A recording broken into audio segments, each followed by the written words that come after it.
Em quase todos os instrumentos musicais ou equipamentos de áudio, nós temos as entradas ou saídas de sinais que usamos para fazer a ligação entre eles. Essas ligações, que normalmente são feitas utilizando cabos e conectores, elas podem ser balanceadas ou desbalanceadas. E este é um dos assuntos que causam mais confusão no mundo do áudio. A diferença entre sinal de áudio balanceado e o sinal de áudio desbalanceado tem a ver com o desenho do circuito do áudio. Então, vamos entender as diferenças.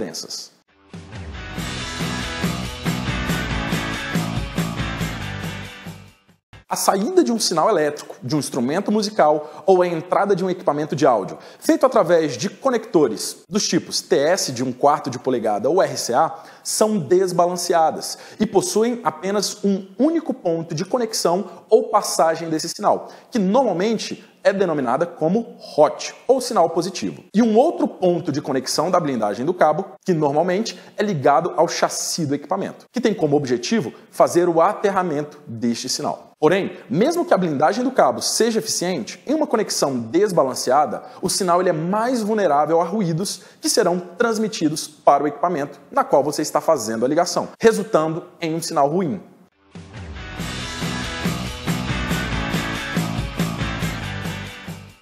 Um circuito de áudio balanceado, como por exemplo uma conexão XLR da entrada ou saída em um equipamento de áudio profissional, possui dois pontos de conexão. Uma que é denominada como hot, ou positivo, e outra que é denominada como cold, ou negativo. E mais um ponto de blindagem com terra, que não carrega nenhuma corrente de sinal. Essas conexões balanceadas, elas possuem as mesmas características e o mesmo nível de sinal, mas exatamente com as polaridades invertidas, ou seja, opostas. E então, quando as duas conexões são combinadas e a polaridade invertida, além do sinal ser aumentado, qualquer ruído que foi captado será cancelado. Isso explica o porquê os circuitos de áudio balanceados são excelentes para rejeitar ruídos indesejáveis. Portanto, para um sinal mais limpo, o balanceado é sempre o recomendado, especialmente se o cabo for comprido, uma vez que os ruídos eles são mais propensos se o cabo for mais longo.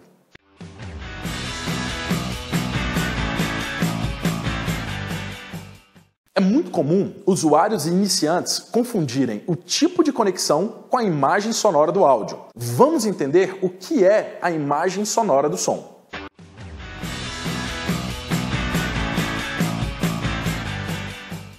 Mono é a abreviação de monaural ou monofônico e consiste em um sistema de gravação ou de reprodução de áudio onde todo o som é transmitido por meio de um único canal. Ou seja, nesse caso, nós temos apenas uma fonte sonora. E mesmo que tenha várias caixas de som, se o sinal que é enviado para todas essas caixas for o mesmo, o resultado sonoro será mono. Em muitas situações de sonorização ao vivo ou em estúdio de gravação, ainda se usa muitos canais mono para gravar, como por exemplo as guitarras, bateria e voz.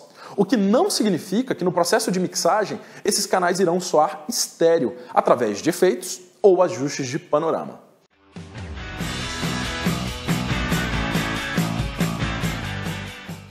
Já a estereofonia, ou simplesmente estéreo, consiste num sistema de reprodução do áudio que utiliza dois canais de som monaurals distintos para o lado esquerdo e para o lado direito, e sincronizados no tempo.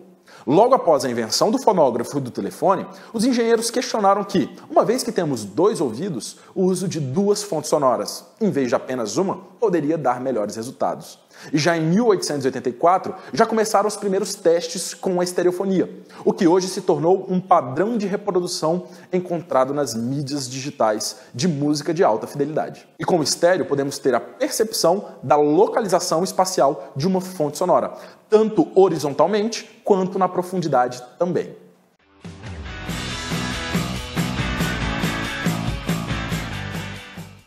Circuitos balanceados e desbalanceados não têm relação com a imagem sonora do som. Ou seja, tecnicamente falando, não existe P10 mono ou P10 estéreo, apesar de usualmente e no dia a dia utilizarmos esses termos. Porém, o correto é P10 desbalanceado ou P10 balanceado. E você pode utilizar tanto um quanto o outro para se obter uma imagem mono ou estéreo do som. A exemplo disso é o cabo dos fones de ouvido, que utiliza um conector balanceado para se fazer duas ligações desbalanceadas, de cada lado do left e right.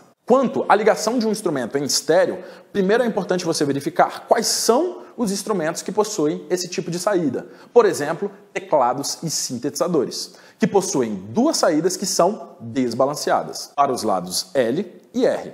Ligue-os em dois canais da mesa de som separados e não se esqueça de abrir o panorama para se obter bons resultados estereofônicos.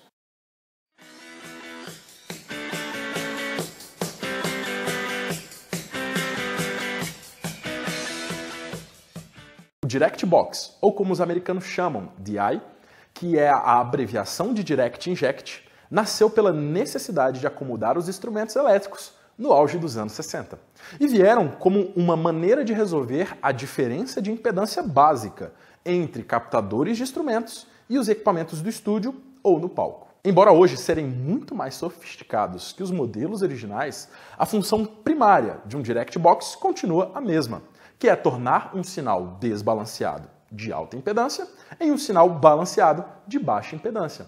Isso permite que você ligue, por exemplo, guitarras e contrabaixo diretamente nas entradas de microfone em uma mesa de som, ou envie esse sinal por longos cabos sem nenhuma perda de volume ou sinais nas altas frequências. E você vai encontrar dois tipos de DI. Vamos conhecê-los?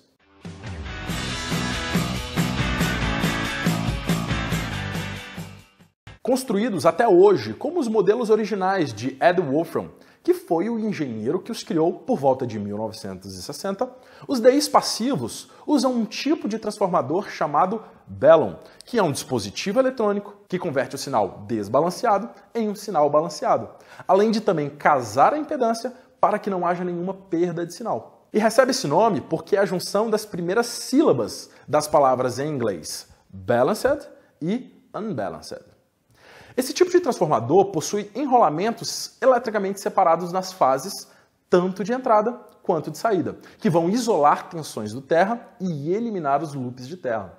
Então o resultado é que a impedância do sinal ela é combinada para a entrada balanceada de microfone do mixer e livres de ruídos de aterramento gerados na entrada do sinal. Portanto, DIs passivos são os ideais para instrumentos e equipamentos que possuem aquelas saídas mais fortes. E seu baixo custo e durabilidade os tornam os mais populares tipos de Direct Box.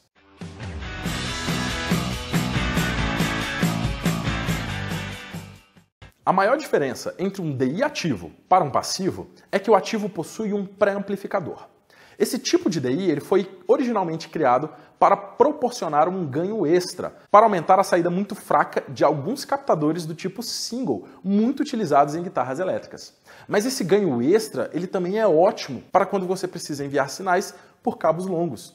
Muitos DIs ativos modernos incluem a capacidade de roteamento de sinais avançados e maior headroom do que os passivos, tornando-os uma excelente escolha para os teclados e instrumentos com captadores ativos. É importante lembrar que o circuito do DI ativo requer uma energia, que pode ser através de bateria, fontes de alimentação ou o próprio phantom power do mixer. Além disso, por serem tecnicamente mais complexos do que os DIs passivos, os ativos geralmente são mais caros.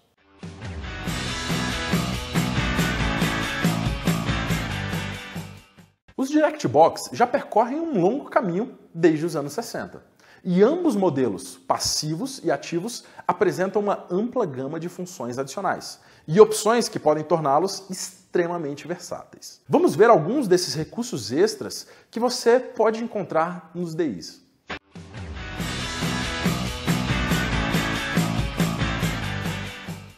Enquanto os DIs de um único canal são os mais comuns do mercado, existem os que são em unidade de rack, que apresentam 8 ou mais canais, dependendo do modelo. Já DIs com 2 canais são os ideais para teclados e outros instrumentos eletrônicos, como por exemplo as CDJs que não possuírem as saídas desbalanceadas.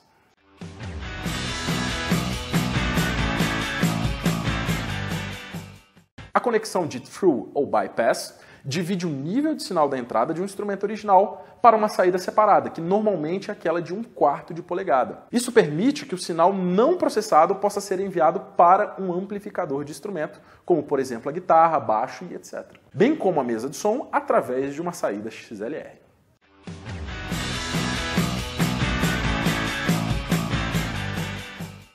Embora os Direct Box possam reduzir ou até mesmo eliminar os ruídos externos dos sinais de instrumentos desbalanceados, mesmo em um circuito de áudio balanceado, eles podem ser suscetíveis a hum e ruídos causados por loops de terra. Então a chave Ground Lift permite desconectar o pino 1 do conector XLR do DirectBox, impedindo o fluxo de corrente da malha entre o DI e a entrada da mesa de som, quebrando assim o loop de terra e eliminando o ruído.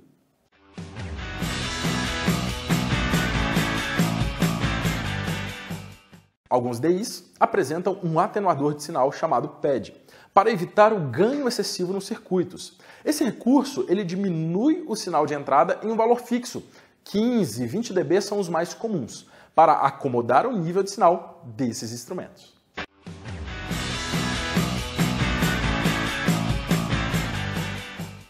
Às vezes também rotulado como interruptor de fase, a inversão de polaridade muda do pino 2 hot para o 3 na ligação do conector XLR.